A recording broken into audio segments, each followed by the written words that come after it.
vlog tayo today. Today is Saturday, guys. And yeah, welcome back again sa aking YouTube channel. This is Mavi Triadulia on the house. Hello. Ganda shiny, shimmering, splendid. Cloudy today. So, yan, today, nasa school ako na alaga kong susundo. Waiting ako actually. Saka nag-10:30 daw, maaga ako dumating. So, dito lang sa front. Saturday ngayon, walang school na regular class, but they have activity today. So, I'm here to pick the kid back home. Ano lang naman yan parang running activity lang nila. Ewan ko lang. Basta ganyan tatakbo. So, anyway, ayan guys, yung mga building na yung mga yung residential house yan dito. Ganyan yung maaabutan nyo dito if you applying or thinking going here dito sa Hong Kong mag-apply. Mag-work as a domestic helper. So, ayan yung mga house. Normally, yung mga bahay dito, guys. Ayan yung makikita nyo. Kahit mga mayaman tao, guys. Yung lang, malaki lang spaces lang sila sa loob ng bahay. But, mga building din sila, guys. Parang may mga lugar din dito. Like, yung sa nalipatan namin ng mga amo ko na 3-story house lang. So, ayun. Parang, ayun, medyo countryside na siya. So, may mga bahay na ganun. Marami din dito. Pero mostly, na makikita nyo, especially sa mga city or kahit sa mga provinces, is like that. Like this. Ba makita nyo mga sinampay? So, ayun yung na-shock ako dito when I arrived dito sa Hong Kong. Siyempre, kasi ako naabutan ako ng pandemic pa ako guys So, 2021. So, naabutan pa ako ng quarantine dito for a month. So, yung nakikita ko yung ang paglabas namin ng what do you call that? Kasi gabi kami nag-arrive guys. So, bali hapon na. So, parang nakalabas kami ng immigration. Madilim na. So, yung nag-travel kami, wala akong masyado makita. Tapos, diretso na kami sa quarantine area. So, and then, yung paglabas ko ng quarantine facility after a month of, waiting. Yun, nakita ko sa paano. Ganyan na itsura niya guys. Tapos may mga sampay-sampay. Kahit nasa malapit sila sa sa roadway, sa mga highways. Siyempre may mga bahay din, may mga building din. So, ganun sabi ko mga sampay. Ganito pala itsura dito sa Hong Kong. Alam mo yung expectation versus reality. Hindi ko kasi siya na-search guys. Dahil nagpunta ako dito, hindi ako nag-search about Hong Kong, ganyan, kung ano itsura ng Hong Kong. So, hindi ako prepared on that field. Yun. So, ayan. Yun na parang na-culture shock ako. Na-shock ako na gano'n. Sure dito. Pero at least, diba, parang feeling ko parang squatter style na, diba, yung mga sampay, ganyan. Pero ganyan lang talaga ang residential dito ng mga bahay, guys. Ganyan. High building talaga sila. Parang lang. Hindi ganun. Ayun yung mostly common na houses dito sa Hong Kong. And wala naman kasing lindol dito guys. So, kaya siguro ayun din yung parang ng government dito So, tingnan mo yan. May lumilipad na dun. Ayan. Sa dating bahay namin guys, bago kami lumipat, sa bahay namin ngayon, 29, pang 29 floor kami. Diba? A-birthday ko pa yun. A-birthday. Number ng birthday ko pa yung floor namin before sa Chunwan.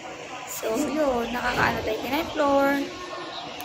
Tapos, ang kagandahan naman dito sa mga residential dito, guys, is normally sa mga residential house dito is, parang sa isang lugar, kaya sa mga building na isang lugar na to, isang community na to, residential houses.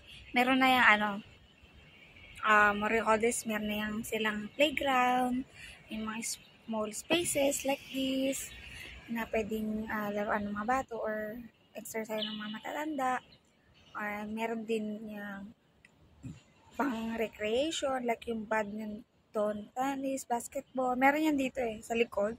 Hindi ko lang mapuntahan. So, may mga ganun na pwedeng mga activities sa lugar na sa isang area ng residential. So, talagang very convenient. Sa dati namin tinirahan noon sa what do you call this? Sa Chunwan. Kasi high building din kasi 29 floor nga, diba? Sinishare ko. Yun, meron na doon playground, meron ng yung clubhouse nga nila, diba? Sa the area, ganyan. May mga pang baby pa doon na mga pang bahay. Nagganon yung kompleto na siya sa isang area. Yung mga shopping mall, katulad nung sa tinitira namin dati, sa baba namin is shopping mall. Mall talaga siya. Hindi lang, mall talaga siya na pang connect-connect. So, ayun yung kagandahan dito, very, and also yung mga connection nila, kunyari, yung going to MTR, ganyan, yung mga walkways nila dito is, very safe sa mga bata. Hindi ka na kailangan tumawid ng, ng street, alam mo yon yung sa main road. May pagkakataon na kailangan mo tumawid doon, but mostly dito talaga is meron silang area na connect na, hindi mo kailangan dumaan sa mga sa mga main road. Alam mo yun? So, ayun yung maganda dito sa Hong Kong, guys. Sa front, nag-waiting ako dun sa labas. Tumawag yung amo ko is mga 11:15 pa dadating ang alaga ko.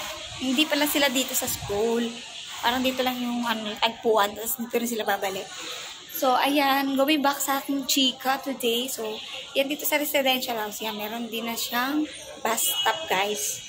Dito pa. Very, very convenient. Ang alam niyo guys, ang pinaka kagandahan lang dito sa Hong Kong is yung transportation. Ang ganda yung transportation nila dito. And very accessible. That's how you say it. Very accessible. Yung, di ba, pagka yung baba ng bahay, nandiyan yung MTR. MTR, guys, is yung train dito. Kung sa Pilipinas is may MRT. Dito may MTR, okay? So, yeah. Hanap tayo ng pesto. Balik ako dun sa taas. And, kung tayo mag-vlog, no? Or dito ako sa park. Pakita ko sa inyo yung mga, ganap dito sa, pag sa mga residential house. So, ayan. Marinig kayong mga, ibon.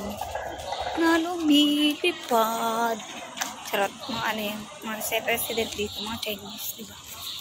Nag-ano sila. Para silang mga ibon pag, nag-uusap. So, ayan guys. So, ayan yung mga bahay dito. Daan tayo dito. Akit tayo sa may park. Ay, punta natin yung park dito. So, ayan guys, diba? Galing ako dun sa taas kanina. And then, bumaba ako dito. Ayan, may shop yan dito. Ito yung mga daan nila pang, residential. Diba, nasa taas ako kanina. Dito lang ako sa baba. So, ayan, may park and shop dyan. Shop. So, ayan. Dito, ayan, meron siyang ito yung sasabi sa inyo guys, diba residential yan, tapos sa baba niyan merong small park para sa mga bata, diba, ayan. So yun, may nagsasayaw-sayaw pa doon, nakikita nyo ba? Hindi makita, hindi ma-zoom, may nagsasayaw ng mga matatanda doon. So ayan, ganyan ang dito residential houses. Tapos ito guys, meron na yan ditong pharmacy. Ayan, may pharmacy dito. Tapos may 7-Eleven. Diba? Kompleto na yan dito sa baba ng residence. So ayan, may mga dyan. Pang soup yan. Tapos may bangko na dito, HSBC. Oh, diba? Withdrawhan. Withdrawhan. Meron na. Then, ayan, may mga shop dito. And then yan, mga express. Padala yan. Kasi yan, park and shop. Tapos may restaurant dito. Tapos may cake shop. Ayan, diba? Bill tayo. Kompleto dito guys. Bumili tayo ng tinapay. Charis. Kahit bawal sa'yo tinapay, go lang. So, ayan, may shop na rin dito. Dito lang yan sa baba ng residence guys. So, diba? Tapos, so dito lang sa may taas. Sa may school, alaga. O, yung school na alaga ko. Diba? Tapos, sa mga residential house dito. Dito ako sa may taas. Sa anuhan nila. Exita ng mga alaga ko. So, wala pa yung alaga ko eh. Mga 11:15 pa daw. So, tambay muna tayo dito. And, diba, may mga space dyan. It's, pwede rin sa mga residential. Minsan dati, pag dumadating ako dito, meron dyan mga matata-elders, yung nag-gano'n. Nag-exercise sila. Ewan kung fu ba ang tawag dun. Basta ganun. So, ayan. Ayan yung mga makikita nyo dito pag once na nagpunta kayo dito. Expect. Minsan magugulat kayo. Ako nagulat ako yung pumunta ako dito eh. So, syempre, sa Pilipinas, hindi pag nakatira ka sa mga matataas na bahay ng ganyan, di ba? mapera ka na. Ganun. Dito, normal lang yung bahay na ganyan. Yung mga high-rise building talaga siya. So, ayan. Anyway, ayun lang gusto ko i-share guys dito na malalaman nyo once na nagpunta na kayo sa Hong Kong, ayun yung mga possible na mga location or mga president house na mapupuntahan nyo sa mga amo nyo. So, mostly talaga ganyan guys. Kahit sa mga city, sa mga main city like Central, yung shinare ko yung pinaka-isa sa mga busiest town or city dito sa Hong Kong, yung main sa Central. So, yung mga sabi nila mayaman daw nandoon, ganyan. Bandan doon sa mga Hong Kong Island. So, ayun, mga mamahaling mga condominium, mga residential house, building, is nandoon din. So, yun, ayun yung mga bahay dito sa Hong Kong. So, yeah, thank you for watching, guys. Sana natutunan kayo today about Hong Kong. Na possible yung experience things if you are planning or deciding to work here dito sa Hong Kong. Yan guys, thank you for watching guys, and I hope you like this video. Please like, share, subscribe sa aking YouTube channel, and see you in the next vlog. Bye! Bye for now!